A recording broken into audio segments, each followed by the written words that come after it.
Во изминатиот период, за време на вонредната состојба, владата на Република Македонија донесе повеќе уредби со законска сила,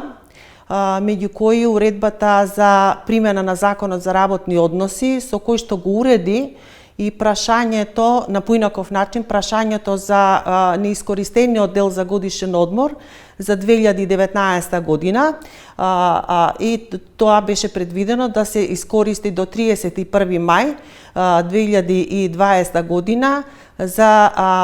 работниците во приватниот сектор, а секако во согласно со работодавачот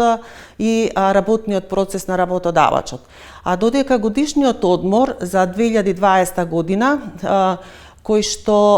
мора да трае во период од 2 непрекинати недели или 10 работни дена, да се искористи до 30 јуни, и тоа повторно во согласност со работодавачот и работниот процес на истиот.